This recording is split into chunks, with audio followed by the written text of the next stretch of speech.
প্রতিবাদটা আমাদের এই জায়গায়, নওশাদ সিদ্দিকীর প্রতিবাদ এই জায়গায়। আচ্ছা, আপনি দুর্গাপুজোতে 1,10,000 দিচ্ছেন, আমার ইমাম সাহেবকে আপনি 20,000 টাকা দিচ্ছেন না কেন? আমি তো বলছি আপনি 20,000 টাকা দেন, আমি আপনার সাথে একমত হবো, মানে আপনার সাথে দাঁড়াবো, আপনার পাশে গিয়ে দাঁড়াবো। আপনি ইমাম সাহেবকে 20,000 টাকা দেন, কেন আপনি 2,500 টাকা দিচ্ছেন? আর ইমাম সাহেবরা সেই 2,500 টাকা নিয়ে তাদের মনুষ্যত্ব বিবেকটা বিক্রি করে দিল। একটু বুঝবেন, শুধু ওই 500 টাকা নেবো আর ওই ছুটে গিয়ে ভোটটা দিয়ে দেবো, এটা করবেন না। বিবেক মনুষ্যত্ব জাগ্রত রাখুন। ভোটটা কোথায় দিলে আপনি আমাদের ভোট দেবেন, আমরা বলতে চাইছি না যে আমাদের ভোট দিন। আপনি ভোট কাকে দেবেন সম্পূর্ণ আপনার ব্যক্তিগত ব্যাপার। আপনার মেমোরি পরিশুদ্ধ করবেন, কাকে দিলে সমাজ উন্নতি হবে, সাধারণ মানুষ উন্নতি হবে, এলাকার উন্নয়ন হবে, তাকে ভেবেচিন্তে আপনি ভোট দেবেন। আজ কদিন দেখছি ফেসবুকে শুধু লেখা হচ্ছে যে নওশাদ সিদ্দিকী কোনো উন্নয়ন করেনি তার বিধানসভা এলাকায়। দেখছেন না? আমি দেখতে পাচ্ছি, কিন্তু আপনারা দেখছেন না। আজকে শুনে যান, মাইকের আওয়াজ যত দূর যাচ্ছে, তৃণমূলের বন্ধুদের বলছি, একটা বিধায়ক যদি তার বিধানসভা এলাকায় কাজ করতে না পারে, সেই ব্যর্থতা বিধায়কের নয়, সেই ব্যর্থতা হচ্ছে আপনার সরকারের। কারণ আপনার সরকার তাকে কাজ করতে দেয়নি। কাজ করার অনেক প্রসিডিওর আছে। যারা পঞ্চায়েত চালান, যারা এক্স সদস্য আছেন, তারা জানবেন, পঞ্চায়েতের কোনো এলাকার কাজ করতে গেলে পঞ্চায়েতের একটা খাতা থাকে ওয়ার্ক অর্ডারের। সেই ওয়ার্ক অর্ডারের খাতায় কাজটা তুলতে হয়, তোলার পরে তারপর পাস হয়, তারপরে কাজ হয়। ঠিক বিধানসভায় এলাকায় যিনি বিধায়ক, তেনাকে কাজ করতে গেলে ডিএম এর কাছে ওই রকম ওয়ার্ক অর্ডারের খাতা থাকে। সেখানে নওশাদ সিদ্দিকী পাট করে বুঝিয়ে দিয়েছেন যে কোন কোনগুলো কাজ করতে হবে। সেখান থেকে তার পাসগুলো দেয়নি, তাই তিনি কাজ করতে পারছেন না। আপনারা হিসেব চাইছেন তো? আমার নেতা, আমি দায়িত্ব নিয়ে বলছি, আমার নেতা গর্বের নেতা, আমার নেতা স্বাধীন নেতা, আমার নেতা মানে কি বলে বুক ভরা আমার নেতা প্রত্যেক দিন বলছে, আজও বলছে, আমার মনে হয় ঘুটিয়ে শরীফে বলবে। আপনারা যে হিসেব চাইছেন, 26-এ ভোটের আগে আমার নেতা প্রত্যেকটা পাড়ার বুথে বুথে কোনায় কোনায় ব্যানার লাগিয়ে তৈরি করবে, কত টাকা পেয়েছে, কত টাকা কোন খাতে খরচ হয়েছে, সব হিসেব দিয়ে দেবে। কেন জানেন তো? আজও পর্যন্ত পৃথিবীর ইতিহাসে বিরল যে একটা এমএলএ কত মাইনে পায় সেটা বলার সাহস কারণ নেই, একমাত্র আমার বিধায়ক নওশাদ সিদ্দিকী রয়েছে। আমার বিধায়ক এটাও বলে যে মোবাইল রিচার্জ 3,500 টাকা বাৎসরিক রিচার্জ, সেখানে সরকার 5,000 টাকা দিচ্ছে। কেন? প্রতিবাদ কেউ করেনি, করেছে নওশাদ সিদ্দিকী। সেই দম, সেই সৎসাহস তাঁর আছে। তিনি হোর্ডিং এবং ব্যানার লাগিয়ে বুথে বুথে টাঙিয়ে দেবে তার বিধানসভায় তিনি কত টাকা খরচ করেছেন, কত টাকা পেয়েছেন। যাই হোক, বক্তব্যের কলের অফ দীর্ঘায়িত করব না। জেলা সভাপতি আছেন, ওনারা বলবেন, লোকাল নেতৃত্ব বলবেন, আমাদেরও যেতে হবে। আর একটা মিটিং আছে আমার সরিষা অঞ্চল, আমি সেখানে যাব। আপনারা সবাই ভালো থাকবেন, সুস্থ থাকবেন। যদি কোনো বেয়ারা পুলিশ থাকে, 2-1টা পুলিশের নাম আমাদের কাছে লিখে দেবেন, বাকিটা আমরা বুঝে নেব। সবাই ভালো থাকবেন।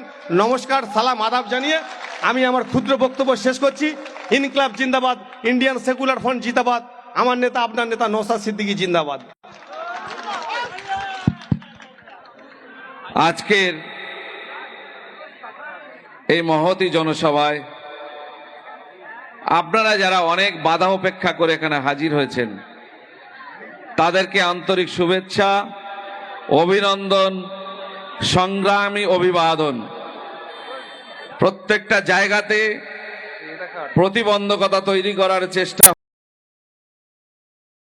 নিজের বিবেক, নিজের বিবেচনা, নিজের চেতনা আপনারা দিয়ে বিশ্লেষণ করবেন। ওয়াকফের আন্দোলন পশ্চিমবঙ্গে যারা করবে, আমার থেকে বড় শত্রু আর কেউ হবে না। কে বলেছিল? মুখ্যমন্ত্রী বলেছিল। ওয়াকফের আইন বন্ধ করতে পেরেছে? পারেনি তো। তাহলে কি করা হলো? ধোঁকাবাজি করা হলো। পশ্চিমবঙ্গের যে আন্দোলনের ঢেউ উঠেছিল, আন্দোলনটা দিল্লি পর্যন্ত গিয়ে আছড়ে পড়তো, সরকারিভাবে বন্ধ করে দেওয়া হলো, জোর করে প্রশাসনকে কাজে লাগিয়ে। আমাদের প্রিয় নেতা নওশাদ সিদ্দিকী কলকাতার বুকে অবস্থানে বসে ধর্ণা মঞ্চ করে মানুষের কাছে সচেতনতার বার্তা দিতে চেয়েছিলেন, তানাকে সেখান থেকে জোর করে তুলে নিয়ে যাওয়া হলো। লালবাজারে তার জামা ছিঁড়ে দেওয়া হলো, আটকে রাখার চেষ্টা হলো।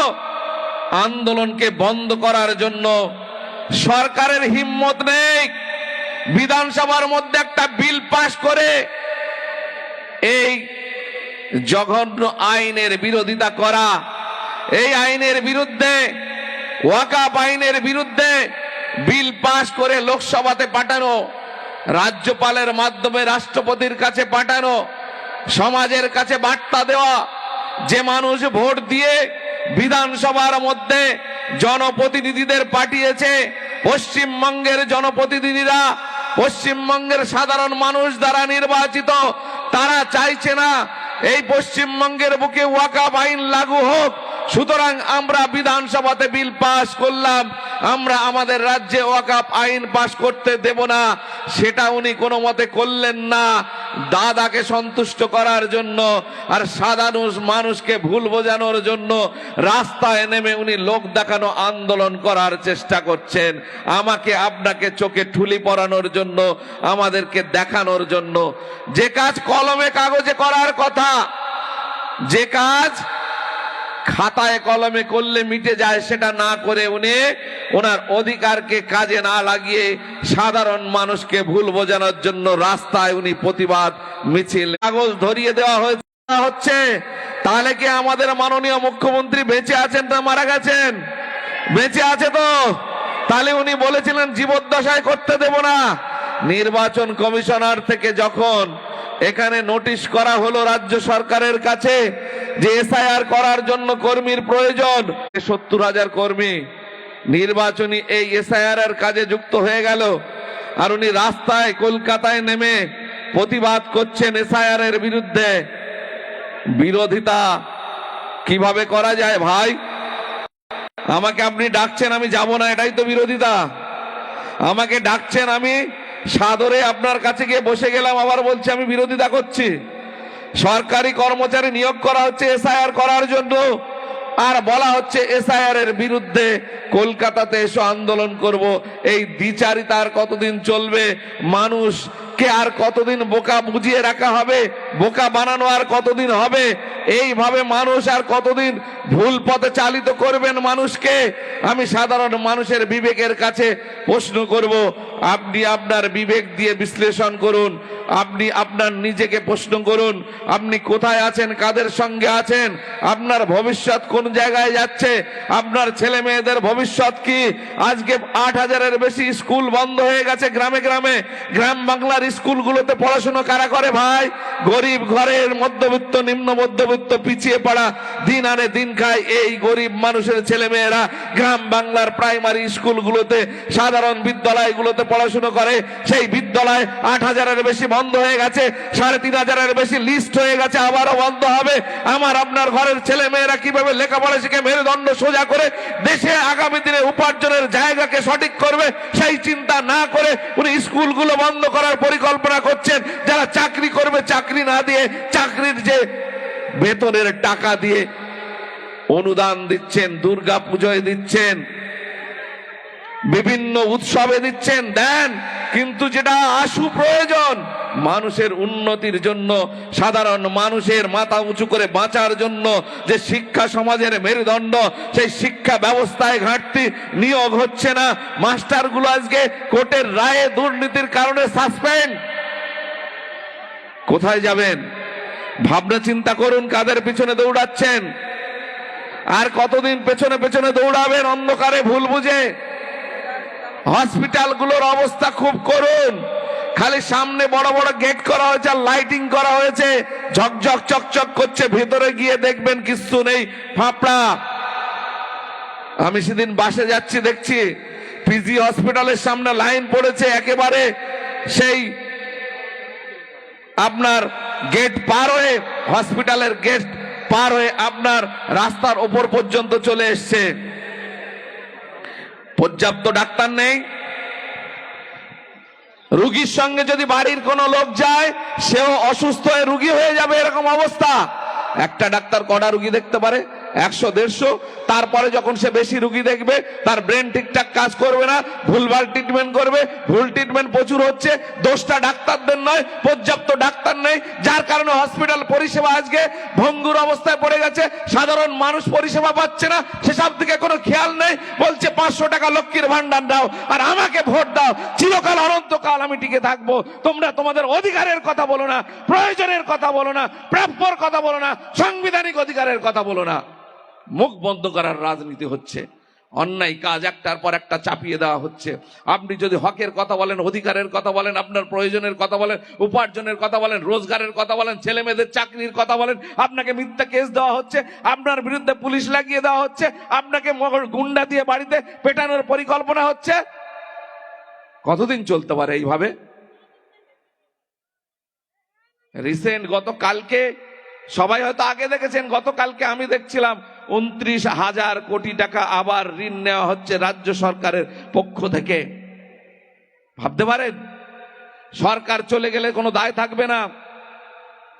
এই সরকারের বড় বড় আমলা কামলা যারা আছে, ব্যাঙ্গালোর, দুবাই, তাদের ঘর বাড়ি কেনা আছে, টাকা দেনার ভার জনগণের ওপরে পড়বে। আজকে যেমন আপনার সঠিক কাগজ না থাকলে সেন্ট্রাল গভর্নমেন্ট আপনাকে ডিপোর্ট করার ব্যবস্থা করছে, অর্থাৎ হয় ডিটেনশন সেন্টার, না হলে যদি উপযুক্ত প্রমাণ থাকে যে দেশ থেকে এসেছেন সেই দেশে আপনাকে পাঠিয়ে দেবে, দেনার ভারটা একইভাবে আপনার ঘাড়ে পড়বে। আজকে রাজ্য সরকার আপনাকে প্রলোভন দেখানোর জন্য এই ঋণ নিয়ে চটকদারি দেওয়ার জন্য আপনাকে টাকা দেখাচ্ছে। গ্রামে গ্রামে 10 লক্ষ টাকা। ইঞ্জিনিয়াররা কি বলছে, ভালো ভালো সরকারি কর্মচারীরা কি বলছে, যে কোনো পরিকল্পনা আগে জমা দিতে হয়, তারপরে সরকারি টাকা অ্যালটমেন্ট হয়।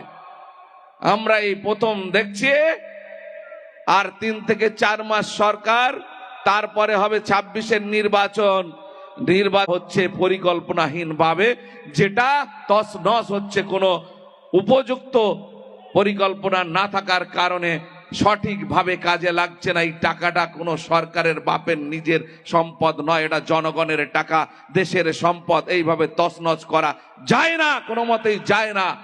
এটা আমার আপনার গাঁটের টাকা, সরকার পরিচালিত হয় জনগণের টাকায়। আপনারা হয়তো খেয়াল করেন কি না করেন জানি না, সরকার যে কোটি কোটি টাকা রাজ্য পরিচালনার জন্য, দেশ পরিচালনার জন্য ব্যয় করেন, সেই টাকা কোত্থেকে আসে? টাকা কি সরকার ছাপায় প্রতিনিয়ত? না, ইকোনমিক্সের নিয়ম অনুযায়ী, অর্থনীতির নিয়ম অনুযায়ী সরকার নিজের টাকা ইচ্ছা মতো ছাপাতে পারে না। সরকারের টাকার উৎস কোথায়? যতই টাকা খরচা করুক, কোটি কোটি লক্ষ লক্ষ টাকা, তার উৎস হচ্ছে সরাসরি কর, ডাইরেক্ট ট্যাক্স আর ইনডাইরেক্ট ট্যাক্স, পরোক্ষ কর আর প্রত্যক্ষ কর। পরোক্ষ কর হচ্ছে কি?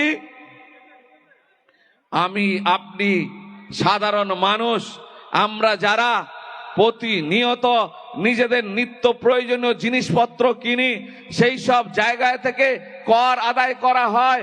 আপনি যেটা নুনের প্যাকেট কেনেন, একটা পানির বোতল কেনেন, একটা নিজের প্রয়োজনীয় বাচ্চাদের লেখাপড়ার সামগ্রী, পেন্সিল, পেন কেনেন, তার মধ্যে ইনক্লুডিং ট্যাক্স বলে লেখা থাকে পরোক্ষ কর।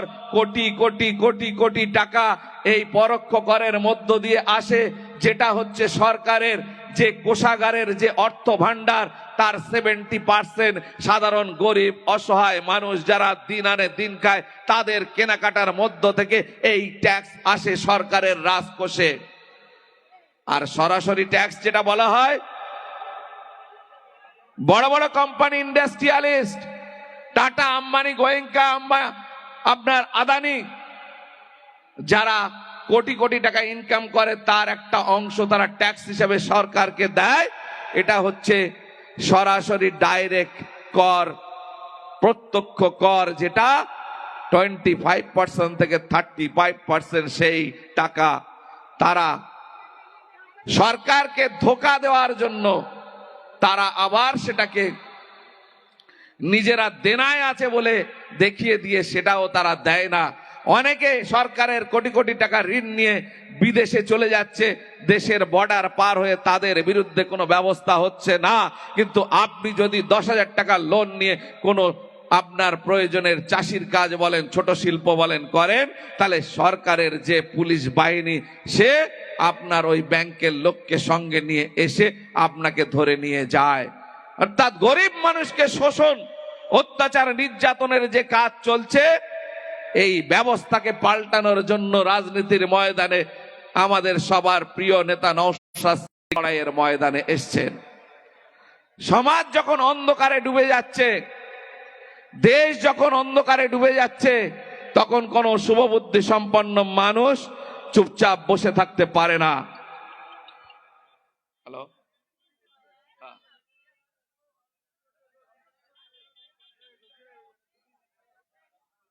নেট অন করা আছে।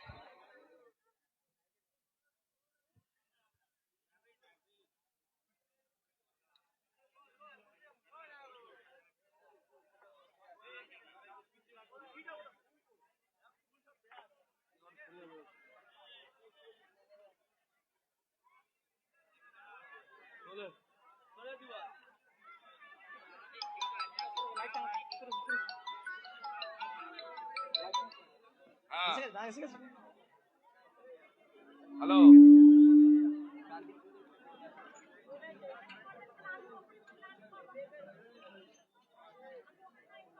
ঘরে আছি।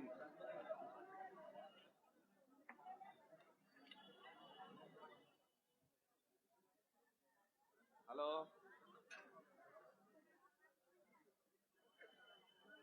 হ্যালো, হ্যালো, হ্যাঁ বলেন। হ্যাঁ, না না না, এখানে ওই ধরনের লোক আছে, তারা সব তৃণমূলের লোক।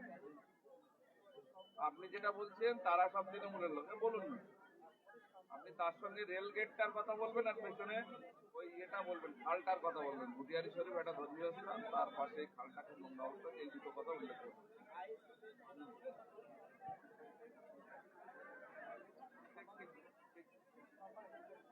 ঠিক আছে, ঠিক আছে।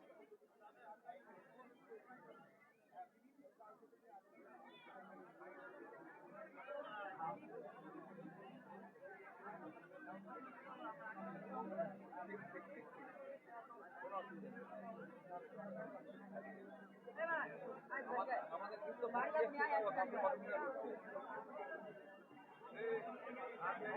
হ্যাঁ,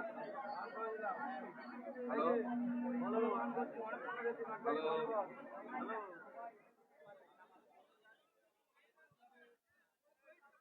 হ্যালো, আমি যে কথা বলছিলাম, আমাদের ভাইজান কিন্তু খুব কাছাকাছি এসে গেছে।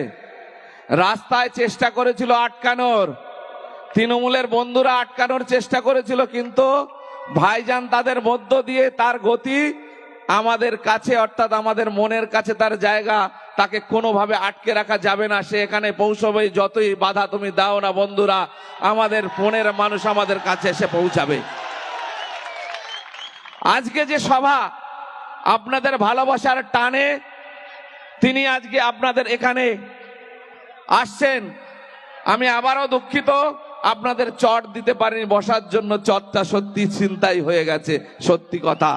আপনারা দয়া করে ধৈর্য ধরে আপনারা একটু বসবেন, একটু জায়গাটা ঠিক করুন। অনেক মানুষ এখনো আসছে, আমাদের সভা চলবে। আপনারা যে সাহস দেখিয়েছেন, আপনারা যে ভালোবাসা দিয়েছেন, ক্যানিং পূর্ব এবং পশ্চিমের মানুষ আজকে কিন্তু শুরু হলো তাদের জাগার দিন। আপনাদের জাগার দিন শুরু হয়েছে। গ্রামে গ্রামে মানুষকে জাগাতে হবে, সত্যি কথা বলতে হবে, ন্যায়ের পক্ষে, হকের পক্ষে লড়াই করছেন নওশাদ সিদ্দিকী। যত বিপদ আসুক, আপনাদের ভালোবাসা যদি অটুট থাকে, আমাদের প্রিয় নেতা নওশাদ সিদ্দিকীকে কেউ রুখে দেখাতে পারবে না। সেই কারণে আপনাদের বলবো, একটু ধৈর্য নিয়ে আপনারা একটু আমাদের সহযোগিতা করুন, একটু ধৈর্য নিয়ে সহযোগিতা করবেন। যে রাস্তাটা করা হচ্ছে, এই রাস্তাটা একটু একজন আসার মতো ফাঁকা রাখবেন, ভাইজান যাতে সহজে এই মঞ্চে ঢুকতে পারে। লাইটের ব্যবস্থা করা হচ্ছে, আপনারা বুঝতেই পাচ্ছেন। তিনি তার মূল্যবান কথা কিন্তু শর্টে শেষ করবেন না। আপনারা এত কষ্ট করে এসেছেন যখন, আপনাদের উদ্দেশ্যে আপনাদের মনের খোরাক তিনি দিয়ে যাবেন এবং তার মূল্যবান কথা রাখবেন। আমি যে কথা বলছিলাম, সমাজ আজকে খুব দুরবস্থার মধ্যে। আমরা যখন আমাদের পরিবারের প্রয়োজনের কথা বলছি, আমরা যখন আমাদের সাংবিধানিক অধিকারের কথা বলছি, আমরা যখন আমাদের প্রয়োজনের কথা বলছি, খাদ্য, বস্ত্র, বাসস্থান, সাধারণ মানুষের নিত্য প্রয়োজনীয় জিনিস এর কথা যখন আমরা বলছি, তখন কিন্তু এই সরকার, রাজ্য এবং কেন্দ্র সরকার আমাদের প্রয়োজনের কথাটাকে চাপা দেওয়ার জন্য, ভুলিয়ে দেওয়ার জন্য তারা কিন্তু আমাদের ধর্মীয় ভাবে আমাদেরকে মগজ ধোলাই করার চেষ্টা করছেন। সবকা সাথ সবকা বিকাশ বলেছিলেন প্রধানমন্ত্রী, অনেক অভিজ্ঞতা আমাদের সবার আছে। প্রত্যেকটা ব্যক্তির, নাগরিকের মোবাইল অ্যাকাউন্টে টাকা ঢুকে যাবে 15 লক্ষ করে, সেই সব আজকে কিন্তু গল্প, সেসব আজকে গল্প। আমাদের প্রিয় নেতা আমাদের মধ্যে কাছাকাছি এসে গেছেন। স্লোগানের মধ্য দিয়ে আমরা তাকে স্বাগত জানাবো। এখন আমি বন্ধুদের বলবো স্লোগান দেওয়ার জন্য। আই সাহেব জিন্দাবাদ, নওশাদ সিদ্দিকী জিন্দাবাদ, শিরায় শিরায় রক্ত, শিরায় শিরায় রক্ত, শিরায় শিরায় রক্ত, নওশাদ সিদ্দিকী জিন্দাবাদ, আইএসএফ আইএসএফ আইএসএফ জিন্দাবাদ, নওশাদ সিদ্দিকী জিন্দাবাদ, আইএসএফ আইএসএফ আইএসএফ জিন্দাবাদ, শিরায় শিরায় রক্ত, শিরায় শিরায় রক্ত, শিরায় শিরায় রক্ত। দেখো দেখো কौन आया, देखो देखो कौन आया, देखो देखो कौन आया। आईएसएफ आईएसएफ जिंदाबाद जिंदाबाद। भाईजान स्वागतम, भाईजान स्वागतम। शिराय शिराय रक्त, शिराय शिराय रक्त। देखो देखो कौन आया, देखो देखो कौन आया, देखो देखो कौन आया। नौशद सिद्दीकी जिंदाबाद, आईएसएफ आईएसएफ जिंदाबाद जिंदाबाद।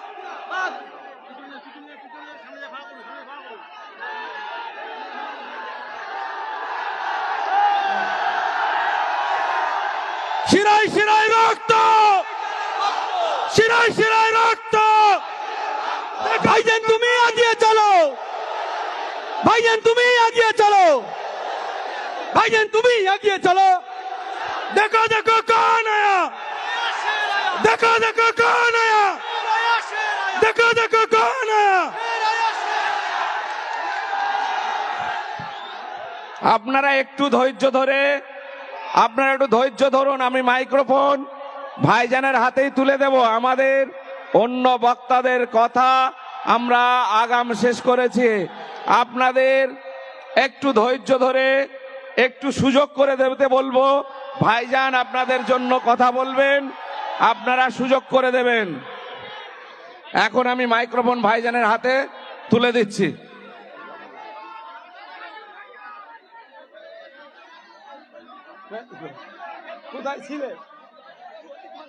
দাও দাও দাও দাও, ঝটঝট।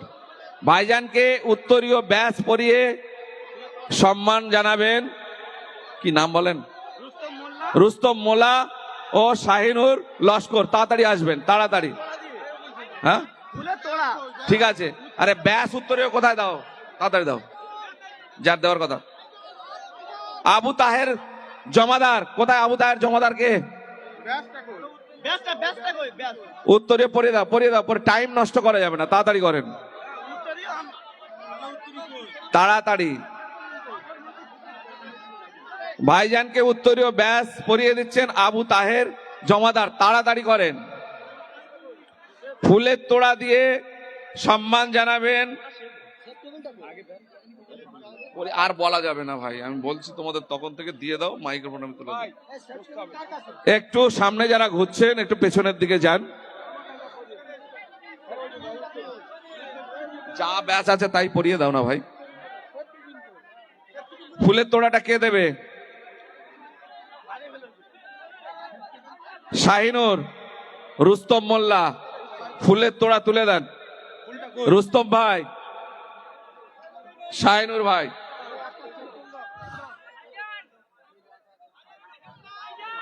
শাহিনুর এবং রুস্তম ভাই ফুলের তোড়া তুলে দিচ্ছেন। হাততালি দিয়ে আপনারা স্বাগত জানাবেন।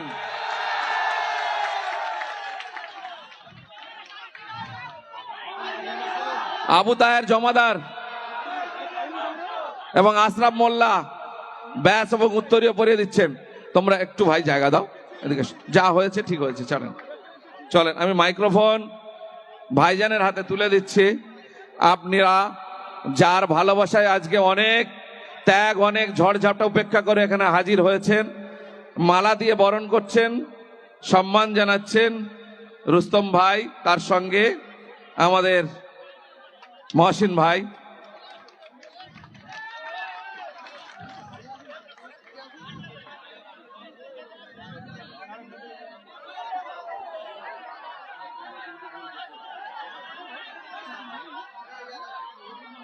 আমরা কিন্তু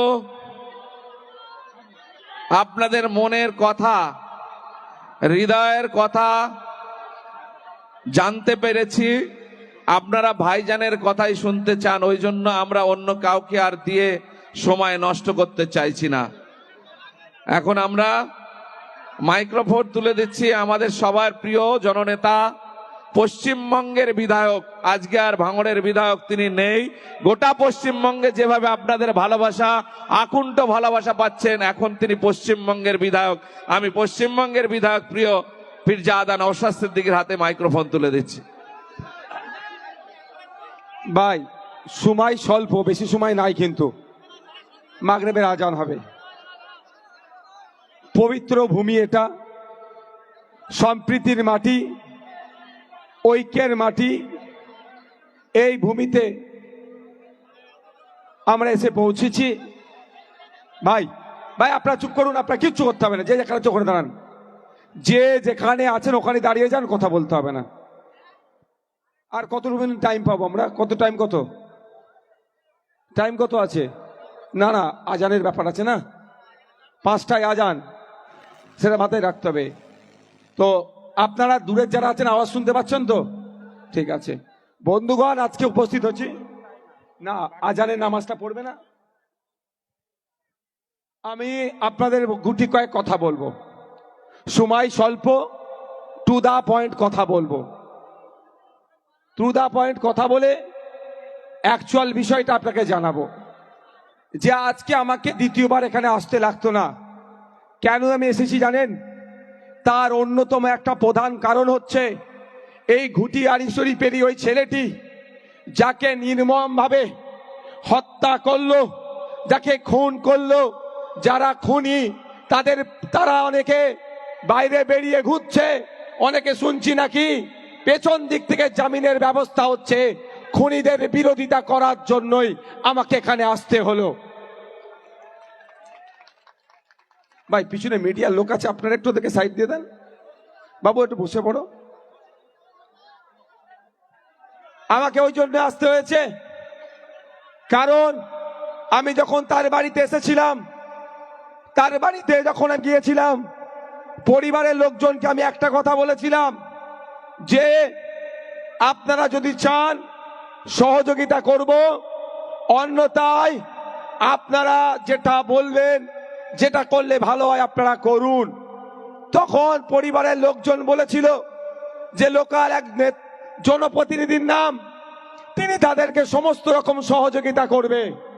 আমি তখন তাকে না বলিনি, আমি বলেছিলাম যদি আপনার স্বামী, আপনার ছেলে, আপনার ভাইয়ের যদি খুনিরা বিচার পায় তার সহযোগিতাতে, তাহলে আমি নওশাদ সিদ্দিকী আমিও খুশি হব যে অন্তত খনিগুলো বিচার পেল। কিন্তু দুর্ভাগ্য, তার পরিবর্তে যে ছেলেটিকে খুন করা হলো তার পরিবারের সাথে যখন যোগাযোগ করছি, তারা বলছে, তারা জানাচ্ছে আমাদের নেতাদের মাধ্যমে যে যার উপরই ভরসা করেছিলাম সেই গোপনে তাদেরকে জামিনের ব্যবস্থা করে দিচ্ছে। এটা আমাদেরকে ভাবতে হবে, তাহলে কাদের ভরসায় আমরা আছি আমাদেরকে ভাবতে হবে। বাবার সময় এসেছে, আমাদেরকে এগিয়ে আসতে হবে, আমাদেরকে তৈরি হতে হবে। গণতান্ত্রিক প্রক্রিয়াতে যে হিংসা বিদ্বেষ চলছে সেইগুলোকে বন্ধ করতে হবে। যত রকম অন্যায় অনাচার চলছে সবের বিরুদ্ধে আমাদেরকে লড়াই করতে হবে।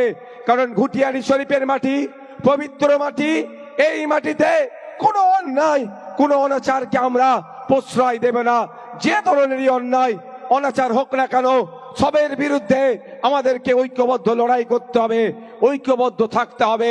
অন্যথায় কেউ অন্যায় করছে, যদি সেটা আমরা চুপচাপ সহ্য করে নিই, তাহলে আমাদের পরের প্রজন্ম এটা কিন্তু সাফার করবে। তাই আজকে আমাদের এই জায়গা থেকে শপথ নিয়ে যেতে হবে, যেই ভাইটিকে শহীদ করলো, যেই ভাইটিকে খুন করলো, তার খুনিরা যতক্ষণ না পর্যন্ত সর্বোচ্চ শাস্তি পাচ্ছে, আমরা শান্তির ঘুম আমরা ঘুমাবো না। ওই খুনিদের বিরুদ্ধে আমাদের লড়াই, আমাদের সংগ্রাম জারি থাকবে। সহমত তো নাকি ভাই? আমি অবাক হয়ে যাচ্ছি, আমি অবাক হয়ে যাচ্ছি। ভেবেছিলাম হয়তো জনপ্রতিনিধি ওই খুনিদের বিরুদ্ধে ব্যবস্থা গ্রহণ করবে এবং যাদের পরিবার ক্ষতিগ্রস্ত হলো তাদের পাশে দাঁড়াবে। এটা আমার কথা বলছি না, তার পরিবাররাই বলছে। কি বলছে? কি গো, তুমি গিয়েছিলে তো নাকি? কি বলেছে? চাকরি পেয়েছে? আজকেও কথা হয়েছে, কোনো চাকরি দেয়নি, কারণ ওটাই ছিল আর্নিং মেম্বার ওটাই ছিল। ওই ছেলেটি ইনকাম করত, ওদের ফ্যামিলি চলতো। ওই ছেলেটিকে যখন খুন করলো, তার ওই পরিবারের আর ইনকামের রাস্তা বন্ধ হয়ে গেল। অনেক গল্প শুনিয়েছিল, অনেক আশ্বস্ত করেছিল, সেটা তো করেনি। উল্টে আমরা কি দেখলাম, যে ওই ছেলেটির যারা ওই ছেলেটিকে যারা খুন করেছে তাদের মধ্যে অনেকে বাইরে ঘুরে বেড়াচ্ছে, তাদেরকে ধরছে না। কার ইন্ধনে এটা হচ্ছে? কে সহযোগিতা করছে? আমাদেরকে জানতে হবে। এই যে সাপ হয়ে কামড়াচ্ছে সেই ওঝা হয়ে ঝাড়ছে। তাই সময় এসেছে সাপকেও চিনতে হবে, ওঝাকেও চিনতে হবে। গণতান্ত্রিক প্রক্রিয়াতে এই খুনের বদলা নিতে হবে। যারা আমার বিপদের সাথে থাকবে না তাকেও আমি চিনবো না। আমার ভাইকে যারা খুন করেছে যদি না তারা বিচার পায়, আমার পরিবার যদি না বিচার পায়, সামনে আসছে, এর জবাব আমরা দিয়ে দেব তো নাকি? দিতে হবে ভাই।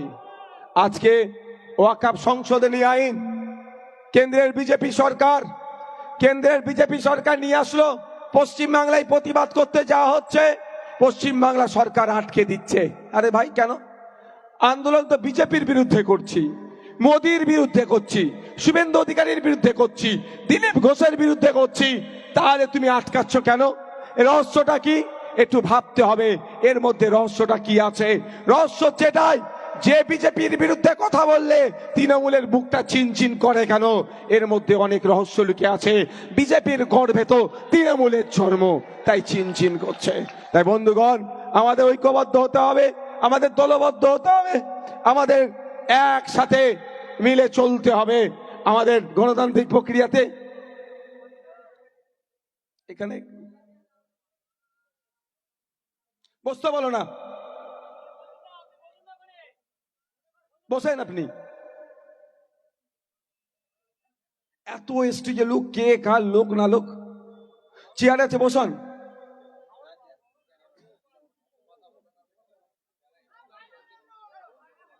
না, সিস্টেমে মানতে হবে তো। দ্বিতীয়বার না শুনিয়ে কথা বলে দিচ্ছি। আমাদের বিজেপির বিরুদ্ধে ওয়াকফ নিয়ে লড়াই চলছে। বিজেপির নিয়ে আসা আইনের বিরোধিতা আমরা করছি। আর আমরা কি দেখছি, যে বসো, এখন বসো। তা বন্ধুগণ, আমাদের ঐক্যবদ্ধ হতে হবে। বিজেপির বিরুদ্ধে লড়াই চলবে তো নাকি? বিজেপির বিরুদ্ধে লড়াই করতে কারা চান হাত তুলে দেখান। কারা বিজেপির বিরুদ্ধে লড়াই করতে চান?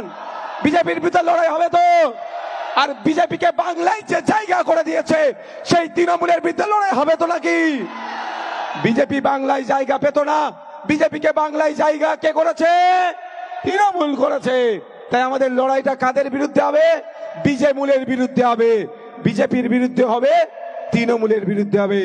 যেই বিজেপি মানুষকে ধর্মীয় পরিচয় থাকার কারণে, ধর্মীয় পরিচয় থাকার কারণে তাদের উপর আক্রমণ করছে, যেই বিজেপি ধর্মীয় পরিচয় থাকার কারণে খুন করে দিচ্ছে, দলিত হতে হওয়ার জন্য, আদিবাসী হওয়ার জন্য প্রাণে মেরে দিচ্ছে, মুসলিম হওয়ার জন্য প্রাণে মেরে দিচ্ছে, সেই বর্বর বিজেপি, জ্যোতিবাবুর ভাষায় বর্বর বিজেপিকে বাংলায় মমতা ব্যানার্জি ডেকে নিয়ে এসেছে। তাই আমাদের লড়াই বিজেপির বিরুদ্ধে যতটাই হবে, তৃণমূলের বিরুদ্ধে অতটা হবে। আমি একটু কটা বাজে?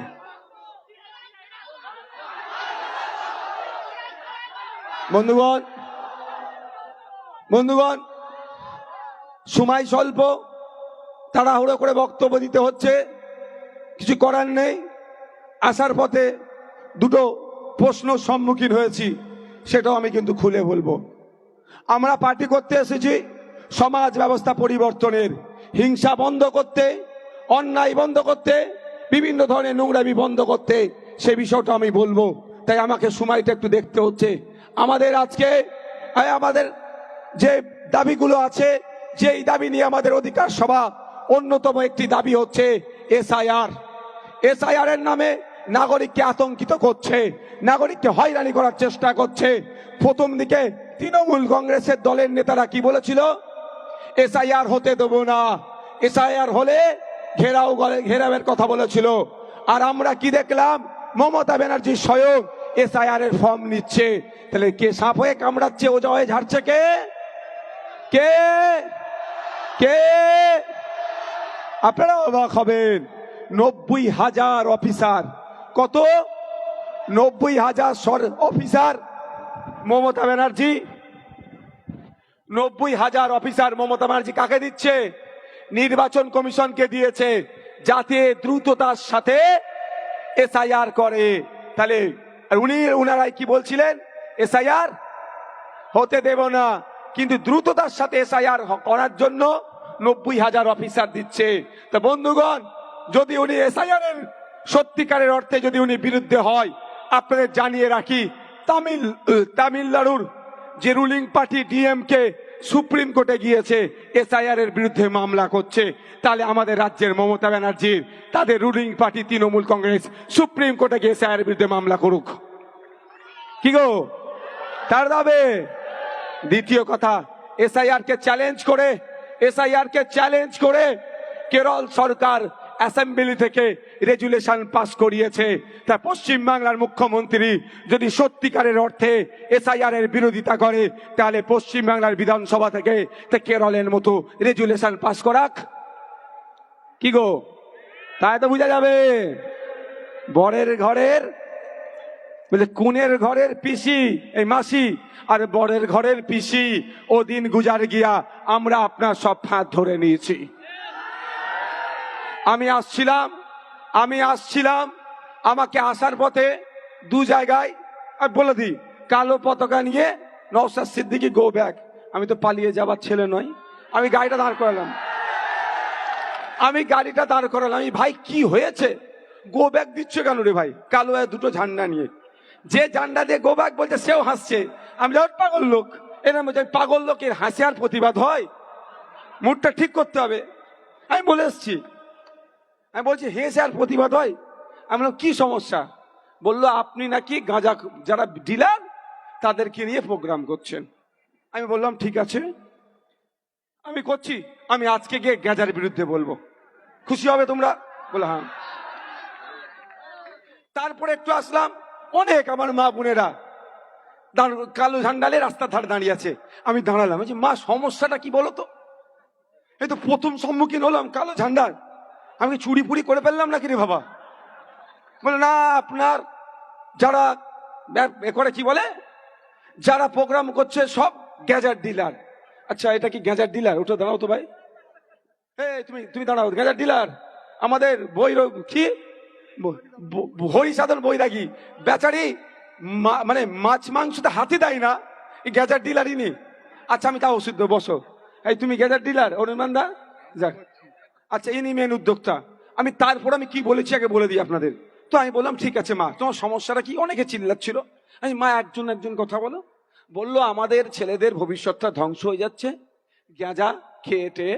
আমি বললাম চরম অন্যায় হচ্ছে। ঠিক কথা তো, এটা পবিত্র ভূমি, পবিত্র ভূমি তো নাকি, এখান থেকে এখানে কোনো নোংরামি চলবে না। আমি বলেছি, আমি বলে এসছি, আর যাবার সময় আপনাদের কথা দিচ্ছি, আমি বললাম স্টেজ থেকে আওয়াজ তুলে আসবো, ঘুটিয়ারি শরীফে যত ধরনের নোংরামি আছে, সে গাঁজা হোক আর যাই অন্যায় হোক, সব বন্ধ দায়িত্ব মমতা ব্যানার্জিকে নিতে হবে। উনি রাজ্যের মুখ্যমন্ত্রী। আমি বলে এসেছি, আমি বলে এসেছি, আমি স্টেজ থেকে আমি আওয়াজ তুলবো, গাঁজা বন্ধ করতে হবে। কিন্তু আমি তারপরে আমি ফিরে যাওয়ার সময় কিন্তু বোন তোমার হাতে আমি চা খেয়ে যাব। আমি কথা দিয়ে যাচ্ছি ওটার কাছে আমি চা খেয়ে যাব। আমার অনেক মা, আমার বোন, অনেক মা, না কাউকে যেতে হবে না। তো আমি ওই জন্য একটু দেরি হয়ে গেল। তো আপনাকে বলুন, এখানে যদি কেউ গাঁজা বিক্রি করে, সব থেকে বড় দোষ কার? মমতা ব্যানার্জির। রাজ্যের পুলিশ মন্ত্রীকে খোঁজ নিলে দেখা যাবে হয়তো কালীঘাটে গাঁজার ব্যবসার টাকাটা পার্সেন্টেজটা পৌঁছে যাচ্ছে। খোঁজ নিলে দেখা যাবে, খোঁজ নিলে দেখা যাবে জনপ্রতিনিধিদের ঘরে হয়তো পৌঁছে যাচ্ছে। ভুল বলছি নাকি? আচ্ছা আপনারা আমার সাথে একটু সহমত হবেন, এটা তো পবিত্র ভূমি, এখানে কোনো ধরনের অন্যায় হোক এটা আপনারা চান না তো? কারা কারা চান এখানে সুন্দর সুষ্ঠুভাবে এই পবিত্র ভূমি সম্মান রাখুক? হাত তুলুন তো, হাত তুলুন তো। সবাই তো আমরা চাই এই এই পবিত্র ভূমির সম্মান ঠিক থাকুক, সব ধরনের অন্যায় এই পবিত্র ভূমি থেকে বন্ধ হোক। গাঁজা বিক্রি, তোলাবাজি, নোংরামি, কারো মিটিং করতে গেলে, কেউ ঘর করতে গেলে হাত পেতে টাকা চাওয়া, ওইটাও নোংরামি। ওই নোংরামিটাও আমরা বন্ধ করতে চাই। শুধু গাঁজা বিক্রি বন্ধ নয়, সাথে সাথে কি করতে চাই? নোংরামি। কেমন নোংরামি? আপনি আপনার বাড়ি বানাচ্ছেন, এসে ভিক্ষার হাত চাইছে। তিনটে চারটে গোষ্ঠী, তো প্রথম গোষ্ঠী এসে কি বলছে? 10,000 দাও, হয়তো 5,000 দিয়ে ছাড়লেন। সেকেন্ড গোষ্ঠী এসে কি বলছে? 5,000 দাও, তাকে 2.5 দিলেন। তারপরে আবার একটা গোষ্ঠী এসে বলছে কিছু আমাকে দাও, 200-500 দিলে ওটা আবার হয়ে যাচ্ছে। এইটা নোংরামি নয়? এটা সমাজকে অবক্ষয় করছে না? গাঁজার বিরুদ্ধে যেমন আমরা বলবো, সাথে সাথে অন্যান্য যে সমস্ত অন্যায়গুলো হচ্ছে তারও বিরুদ্ধে বলতে পিছপা হয় না এসএফ নওশাদ সিদ্দিকী। কারণ সমাজ ব্যবস্থা পরিবর্তন করতে নেমেছি। হ্যাঁ ঠিক কথা। প্রশ্ন এখানেই, আমি যতটুকু জানি পশ্চিমবাংলায় গাঁজা চাষ হয় না, আছে ম্যাক্সিমামটা উড়িষ্যা থেকে। তো এইখানে উড়িষ্যা থেকে যখন আসছে আমার রাজ্যে গাড়ি ঢুকছে, ওই বর্ডারে কে থাকবে? নওশাদ সিদ্দিকী? হ্যাঁ, আমি থাকি বর্ডারে না দিদিমণির পুলিশ থাকে? তাহলে দিদিমণির পুলিশ কার ইশারাতে ছেড়ে দিচ্ছে গাড়িগুলো? হ্যাঁ কার? কার? তাহলে গাঁজা ব্যবসায়ীটা আসলে কে? গাঁজা ব্যবসায়ীটা আসলে কে? গাঁজা ব্যবসায়ীটা অরিজিনালটা কে? এরা হয়তো ডিলার ফিলার কেউ আছে, সেটাও বন্ধ করতে হবে, সেটাও বন্ধ করতে হবে। কোনো কথা নেই, বন্ধ করতে হবে ভাই। এইটা বলছি বলে পরেতে যদি আমরা এখানে 4টে লোক পাই, আমি 4টে লোককে নিয়েই বলবো, এটা মাথায় রাখবেন। কি বলছি বুঝতে পারছেন? তাহলে মূল হোতাটা কে? মমতা ব্যানার্জি যদি বর্ডার গুলো সিল করে দেয়, গাঁজা এখানে এসে পৌঁছাবে। বুঝতে পারছেন? এখানেও সাপ হয়ে কামড়াচ্ছে, ওজা হয়ে ঝাড়ছে। দ্বার্থহীন ভাষাই বলে যাচ্ছে এই পবিত্র ভূমি থেকে, এইভাবেই এই আমাদের ঘুটিয়ারি শরীফের ভূমি থেকে বলছি। ঠিক একদিকে যেমন গাঁজা বন্ধের কথা স্লোগান উঠবে, সাথে সাথে খাল পরিষ্কার করারও স্লোগান হবে। কারণ এখানেও এই খালের দুর্গন্ধতে এই পবিত্র এলাকার মানুষ ক্ষতিগ্রস্ত হচ্ছে, পবিত্র ভূমিও ক্ষতিগ্রস্ত হচ্ছে। রেল লাইনের সমস্যা, তার সেটা নিয়ে যেমন বলবো, রাস্তার সংকীর্ণতা নিয়ে বলবো, বা আপনার খাল পরিষ্কার নিয়ে বলবো, অন্যান্য যে সমস্ত নোংরামি হচ্ছে সেইগুলো বন্ধর জন্য এই স্টেজ থেকে বলবো। তার জন্য আমার পাশে লোক থাকুক আর নাই থাকুক ও নিয়ে আমি ভাই ভাইবি না, অন্যায়ের বিরুদ্ধে আমরা বলে যাব। তবে বন্ধুগণ, তবে আমার বোনেরা যারা বা ভাইয়েরা যারা আমাকে আজকে দান করিয়েছে, সব যাওয়ার সময় দেখা করে যাবো ওদের সাথে। আর অনুরোধ করছি, আমার সাথে যাওয়ার সময় কেউ যাবেন না। না না না না, গরিব মানুষ, ওরা আবার কত দেবে। ঠিক আছে, আমি এখান থেকে কি বললাম, এই পবিত্র ভূমি থেকে, অধিকার সভা থেকে কি বলছি, শুধু ঘটিয়ারি শরীফ নয়, পশ্চিম বাংলা থেকে গেজা বন্ধ করতে হবে। দায়িত্ব মমতা ব্যানার্জিকে নিতে হবে। যদি সহযোগিতা চাই, নওশাদ সিদ্দিকী মমতা ব্যানার্জি সহযোগিতা করবে। কারো অসুবিধা আছে? কারো অসুবিধা আছে? তাহলে তো বাবু একটু চুপ করে না, শুধু কাটি দিতে হবে না, ওইদের তো দোষ নেই। ওদের হাতে ফিলাকারটা তৈরি করে কে দিয়েছে? কালো ঝান্ডাটা কে দিয়েছে? যারা আপনাদেরকে বোকা বানিয়ে ভোটটা এতদিন লুটছিল। হ্যাঁ, যারা আপনার এতদিন যারা এই ভূমিটাকে অপবিত্র করে রেখেছিল, আমি বলছি অপবিত্র করে রেখেছে, তারা এই ফন্দিটা এটেছে। জানছে কি নওশাদ সিদ্দিকী আসবে, আজ কাল পরশু কি হবে? পরিবর্তন হবে। আমি একটা কথা বলি, আমার বাড়ি ফুরফুরা শরীফ তো আপনারা জানেন। আমি তো একটা পরিবারের বহে আমি আমার ঘটনার কথা বলি। আমাদের বাড়িতে তখন আমরা ফুরফুরা শরীফ আহলে সুন্নতুল জামাত নামে একটা এনজিওর সাথে যুক্ত একটা গল্প বলি, গল্প নয়, বাস্তব গল্প আকারে আপনাদের বলছি। কি যুক্ত? তো আমাদের তখন ওই এনজিওতে আলেম উলামা থেকেও সাধারণ ছেলেরাও যুক্ত হতো। মিটিং ডাকা হয়েছে, মাগরিবের আজান হয়েছে, বিরতি। নামাজের পরে কি হবে? আবার মিটিং শুরু হবে। আমরা হয়তো 20 জনের মিটিং করলাম, 12 জন গিয়ে নামাজ পড়লাম। সব আমরা দেখতে পাই, কিচ্ছু বলি না। 8 জন সাইডে চলে গেল। একবারের জন্য কিন্তু কিছু বলিনি, কারণ ওকে আগে আমার লাইনে আনতে হবে। একবারের জন্য বলিনি, কি গো নামাজের সময় তুমি চলে গেলে, তার আবার 2 মাস 3 মাস পরে মিটিং হয়, আবার মিটিং সন্ধ্যার সময় বেশি আমাদের হয়। আসরের পরে আমরা মিটিংটা শুরু করি। কি হলো? আবার যখন সন্ধ্যার পরে আমরা কি দেখছি, যে এবার এখন দেখলাম 2টো পরিবর্তন হয়েছে। কিভাবে? আগে 8টা বেরিয়ে যেত, এখন 6টা বেরিয়েছে। 2টো আমাদের সাথে উঁচু করে পিছনে এসে দাঁড়াচ্ছে। এইভাবেই তো পরিবর্তন হবে ভাই। আর আমি সত্যি কথা বলছি, বাস্তব কথা বলছি। আমি আমার নিজের লাইফের প্র্যাকটিক্যাল কথা বলছি। একটা দিন এসেছে যে যখন আমরা নামাজের বিরতি দিয়েছি, আল্লাহ বলছি, মিথ্যে কথা বলছি না, যখন নামাজের বিরতি দিয়েছি, আমরা দেখেছি আমাদের দলিলে যখন আমরা নামাজে গিয়েছি, তখন আর অন্য কেউ সাইডে গিয়ে আর আড্ডা দেয়নি, উঁচুটা করেছে, নামাজে বসে গিয়েছে। তাহলে সোহবত তো আমি কি বলছি বোঝার চেষ্টা করছেন কি? আমার কথাটা বুঝতে পারছেন ভাই? একটা স্পষ্ট ভাষায়, গাঁজা খাওয়া বলুন আর গাঁজার ব্যবসা বলুন, এটা কি চলবে? এটা সমাজের ক্ষতি হবে।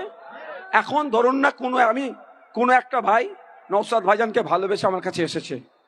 আমি তো গাঁজা প্রথম আগে ক্লিয়ার করে দিই, আমি গাঁজা ব্যবসার বিরুদ্ধে, গাঁজা খাওয়ার বিরুদ্ধে আমি আমার অবস্থান ক্লিয়ার করে দিই। এবার কোন একটি ভাই, সে আর নেশা করতে আমার কাছে এসে বসেছে, আসতে চাইছে। আমি যদি তাকে ধাক্কা মেরে সরিয়ে দিই, ওর জীবনের পরিবর্তন হবে? এ ভাই, পরিবর্তন হবে কোনোদিন পরিবর্তন? কিন্তু আমার কাছে কেউ না, আমি স্টেজে যদি কেউ থাকে বলবেন, আমি সেটাও। কেউ আছে কি এখানের মধ্যে? থাকলে বলবেন আপনি, না বলবেন আপনারা। আমার জানা নেই ভাই, আমি বলে এসছি এদেরকে, আমার ভাইদের জানা নেই। যদি থাকে কে নাম বলুন, তখন আর নাম বলেনি। যাকে এবার আমি বলি, তাহলে আমাদের কাছে যদি আসার চেষ্টা করে, আমি প্রথম কি বলবো, আমি চরম বিরোধী খাওয়া বিক্রি করা। কিন্তু খাওয়ার এসে পৌঁছাচ্ছে কি করে আমার পবিত্র এই ভূমিটাতে? এই পবিত্র ভূমিটাতে এসে পৌঁছাচ্ছে কি করে? হ্যাঁ, একদম এই ভূমিটাতে না এলে আমরা তো জানতেই পারতাম না। তো এবার হচ্ছে কথা, আমি যদি তাকে এখন আমি ধরলাম, এই বুড়ো কি দিয়ে দেখায়, আমি বুড়ো বলি নাকি? হ্যাঁ, আপনার খারাপ ভাবে নেবেন না, আমি ভালোবেসে বলি নাকি?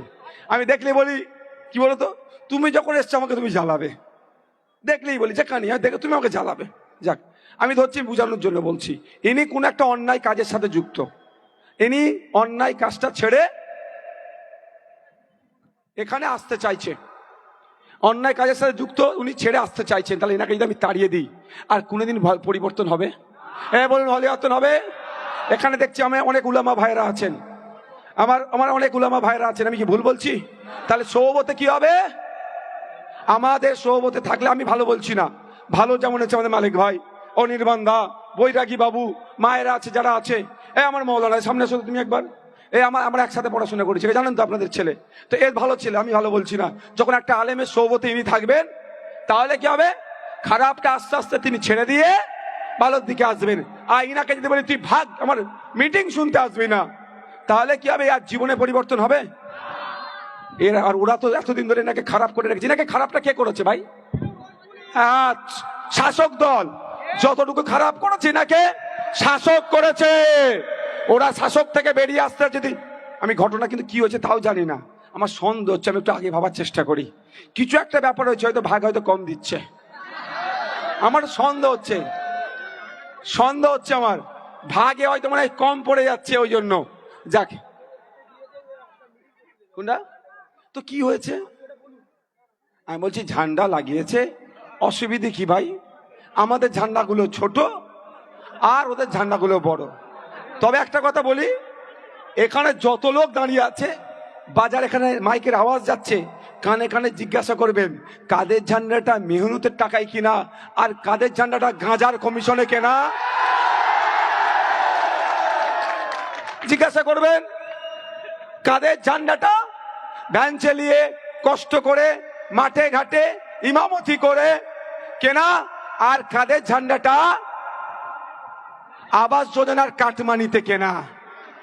হয়ে যাবে ক্লিয়ার? ঠিক আছে, সব ভালো থাকবেন। আজান হয়ে গেছে না?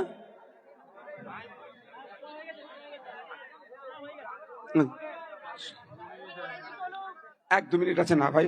ওটা আমি 1 মিনিট মনে বাকি আছে। আমি আপনাদেরকে অনুরোধ করবো একটা কথাই। আমি আজকে দেখছিলাম রাস্তায় প্রচুর পুলিশ, হয়তো নিরাপত্তার জন্য। 2-4টে গুন্ডা মস্তান চোর ডাকাতকে ধরে যদি পুলিশ থানায় বসে রাখতে এত পুলিশকে কষ্ট করতে হতো? হ্যাঁ, 2-4টে গুন্ডা মস্তান চোর ডাকাত ফেরেমবাজ আছে, তাদের জন্য এত পুলিশ দিতে হচ্ছে, এত ওই 4টে গুন্ডা মস্তানকে ধরে দিলে বসে রাখলে তো সমস্যা মিটে যেত। তবে একটা কথা বলে যাচ্ছি, আমি গুটিয়ারি শরীফে আসবো আগামী দিনে 2026 সালে নওশাদ সিদ্দিকী খাম চিহ্ন ইন্ডিয়ান সেকুলার ফ্রন্ট গুটিয়ারি শরীফে আসবে, ক্যানিং পশ্চিমে আসবে, কেউ আমাকে রাস্তায় আটকে রাখতে পারবে না। অসুবিধা হবে আপনাদের আসলে? আমি অসুবিধা হবে? কোন অসুবিধা আছে? আমি আসবো কি আসবো না? আমি আসবো কি আসবো না? আসবো আমি। আর একটা কথা বলে যাই, আমাকে কেউ আটকে রাখতে পারবে না। আমার অনুরোধ একটা এসআইআর নিয়ে বেশি কথা বলবো না, সময় 1 মিনিট আছে। ফর্মটা ঠান্ডা মিজাজে ফিল আপ করবেন। যদি ফর্মটা ফিল আপ না করতে পারেন, আইএসএফ এর যারা আছে তাদের সাথে যোগাযোগ করবেন। অন্যথায় আমার ফেসবুকের আইডি আছে, দেখেছেন তো? ফেসবুকের আইডিতে ভিডিও ছেড়েছি, পুরো একদম খাতায় কলমে বুঝিয়ে দিয়েছি।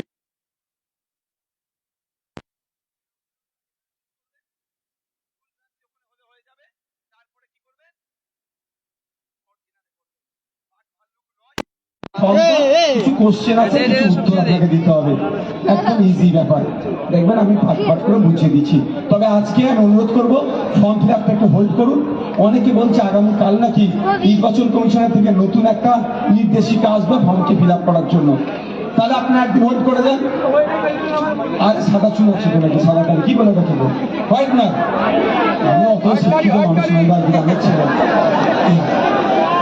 আমি গ্রাম্য ভাষায় বলছি, সাদা কালি বলে তো, এই গ্রামে সাদা কালি বলে তো না, কি অত হোয়াইটনার সব ওয়েস্টার্ন। আমরা ভাই গ্রামে সাদা মাথা মানুষ।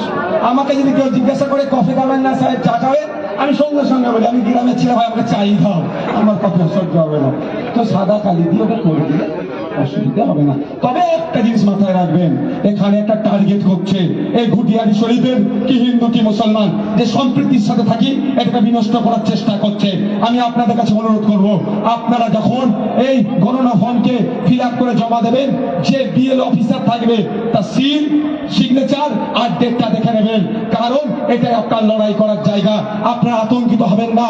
ঘুটিয়ারি শরীফ নয়, ক্যানিং পশ্চিম নয়, ক্যানিং পূর্ব নয়, পশ্চিম বাংলার কোন প্রান্তে যদি একটা সিঙ্গেল ভোটার যদি বৈধ ভোটারকে অবৈধ ঘোষণা করে, আমি আপনাদের এই পবিত্র ভূমিতে এসে আপনাদের কথা দিয়ে যাচ্ছি, ওই একটা সিঙ্গেল ভোটার সে ঘুটিয়ারি শরীফ হতে পারে, আপনার বা আপনার রাজা রামমোহন রায়ের জন্মস্থানের মানুষ হতে পারে, বা আপনার বনগা ঠাকুর বাড়ি হতে পারে, বা ফুলপুরা শরীফের বিশ্বাস বাড়ি হতে পারে।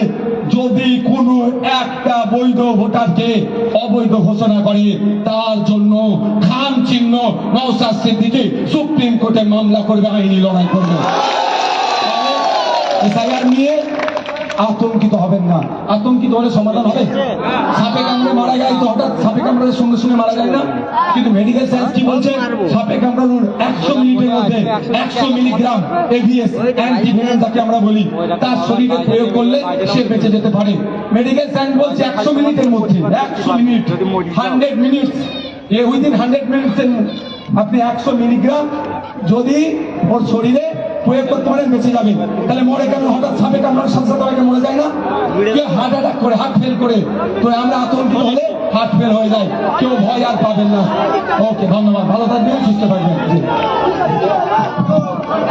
আদান হচ্ছে স্লোগান না, আদান হচ্ছে স্লোগান না।